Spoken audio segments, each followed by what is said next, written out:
Welcome to chess, ladies and gentlemen. Man, I appreciate you guys very much for stopping by. So as you guys know, we are in the U.S. Championships, and it's been a crazy day. Fabiano Caruana almost won his game against who was he playing? He was playing Sam Shanklin. Man, he almost won that game, dude. So it was crazy. They went and they actually drew the game. But yes, this is round 11. They will have a playoff tomorrow. They have Fabiano Caruana. They have Wesley So. And then they have, who else? Sam Sevian is going to be playing. I'm not sure how they're doing it. They have it already set up and figured out. But yeah, it's going to be a pretty exciting day. So that's good for chess fans because that's one more day of chess. Not so good for the players because, you know, it is, as you can see, it has taken its toll on these players. They've been playing. I think this is like the busiest chess year that they've had because they had a lot of tournaments online that they were playing and stuff like that. So, yes, it has been exhausting. So, for all of my people in the Philippines, I will say mabuhay, aking makaibigan, magandang umaga, magandang apon, whatever time it is for you where you're at. I appreciate you guys very much. If you guys are ready to go, let's take a look and see what we have for this game. Let me get this minimized down. I had the full screen. All right, so we got D4. Knight to f6, we got c4, e6, and then as you guys know, there's a billion different options, but we do see knight to c3. And then we have bishop to b4, so we have the Nimzo-Indian. For all of you guys out there that love openings, this is one for you. It's a very famous opening. We do see queen to c2. We got d5, a3, pressing the issue with the bishop. You know, what does the bishop want to do? And we see bishop takes c3, pawn, queen takes c3, and then castles by black. Knight comes to f3, so we're just developing. I mean, black and white have both pretty much done, you know, kind of what they need to do. They're about even. We do have pawn takes c4, queen takes c4, and then we do have b6. We're playing in the fianchetto this bishop and put it on this nice long diagonal. So the bishop does come to g5. We see bishop to b7, and then we actually have rook to d1. And we see knight b to d7 in the game. But, question, are we worried about bishop takes f3? Absolutely not. And I will show you exactly why. Bishop takes f3. You know, you might be kind of thinking as black that you're doubling, you know, white's pawn structure. And, I mean, it's not going to be great, but white has the option of taking on f3 with the g pawn like this. And then they do have an open g file to deal with, to work with. So if we see h6, bishop is coming back to h4, knight b to d7, and then we do have rook to g1. And like I said, this is actually really, really nice. And this knight is pinned, so the queen can definitely try to come down to c1 and try to, you know, nibble on some pawns. And, you know, it's a very good position. I mean, you also have bishop to h3. If you're feeling fancy, you can sack here type stuff. You know, it's just really, really nice for white. So we don't want to go into that. Like I said, after rook to d1, we did see knight b to d7.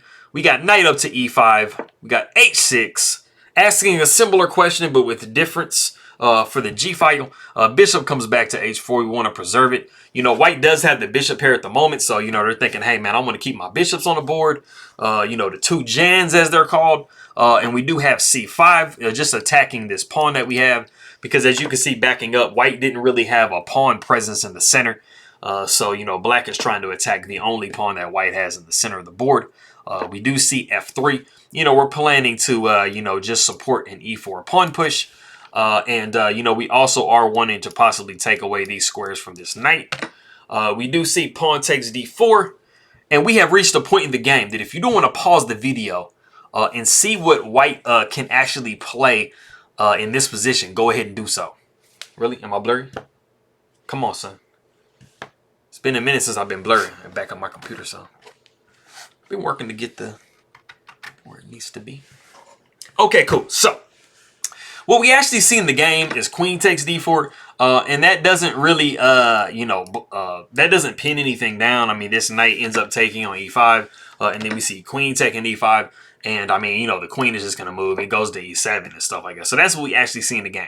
But something that you actually have the ability to play after pawn takes d4 is actually a move that's taking advantage of a couple of different things. It's not that it's just a world better, but there are a lot of ideas and understanding behind the move. And the move is actually knight takes d7. So a few things about the position. This knight is pinned to the queen. So this queen now is forced to take. And this does allow white to, damage white's structure just a little bit on their king side, which is very important. Bishop takes f6, pawn takes f6, rook takes d4. We're hitting a tempo on the queen. Queen comes over to e7, and then we see queen down to c1. And as you can see, this rook can swing over. This queen can capture this pawn and stuff like that. Or, we can swing the rook all the way over type deal. So, I mean, you can see there's a lot of pressure. It is showing it's dead even, triple zeros, right? But, at the end of the day, this is a much harder position for black to play than the other position. And you always have to think that you're playing a human being. So at the end of the day, like, you can always say, oh, the computer says this or that. But you are playing somebody who has emotions and who's going to be feeling. And that's what their decisions are based on, not brute force calculation. So, this is a nice variation to go into, to play against for a lot of people. But like I said, we did see queen taking e5. Queen went over to e7. And then we do see our e4 move that we were pushing for earlier. And I mean, we always have the ability to, capture here and stuff like that. Just with a little bit less pieces on the board. Rook f comes to d8. And then we do see the novelty of the game, which is bishop to d3. I can't honestly remember what move we saw before. I believe it was bishop to e2. I can't remember who played that. I think it was a Gelfand game, if I'm remembering correctly. But anyway, we do see rook a to c8. We see castles by white. And I mean, like I said, each player has done what they needed to do. This is a little bit annoying on the black side because, this knight is very much, pinned to this queen. You can't really throw a move in like that, even though you are getting an attack on this queen. The bishop's going to take, and after this, I mean, you're going to be taking, so you're going to be winning the exchange. So that's why it's not a desirable situation to go into. So after we see rook a to c8, we do see castles, and then, like I said, we do see rook to c5. And this is getting a nice little tempo on the queen. So we do see bishop taking f6. Throwing a little like in-betweener in, because like I was mentioning before, if rook takes here, a bishop is going to take, and it's just pretty much going to be fairly even. Actually, you'll be up a piece. Let me see. Yeah, you're going to be up a piece. Yeah, okay, so it's not even. Don't go into that. Like I said, we do see bishop takes f6, queen takes f6. Queen takes f6 and then pawn takes f6. And this position is very similar to what we saw before, but the major difference is, you do not have queens on the board. So that doesn't allow for as many tactics as you would normally see. So the king comes to f2. We see king over to f8. We see king up to e3.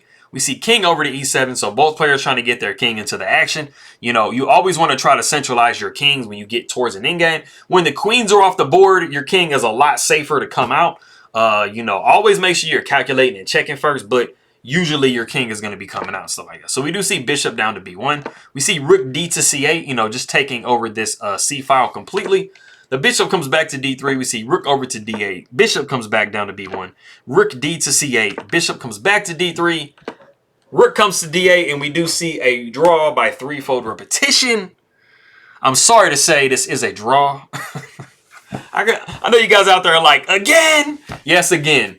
It's I think it would have been like much better if Wesley So had won like the games that he was actually in the process of drawing, or in the process of winning. He definitely did. There were two games that he was playing that he really had a really nice advantage that he just kind of let slip. But at the same time, he did play a few games where he was losing and was able to claw his way back into the game. So I mean, a draw isn't really that bad of a situation to be in. So that is that game. For those of you that watched, a little clip that I did earlier, I'm going to try that out. I'm not really sure like the logistics of that. I'm going to just try to go, as I'm watching broadcasts and different stuff, trying to, catch, a little bit of clips, that I can show that I think might be interesting. I know there's a lot of YouTubers out there that kind of do that. And so I'm just kind of trying my hand at it. Just branching out, doing something else. So definitely let me know what you think about that stuff. I appreciate you guys very much for coming by. For all of my people in the Philippines, I will say Masaya Komu Kid King Muli, Meraming Salamat po sa nanunood ng aking mga video. Makito tayo mamaya, and I will see you guys next time.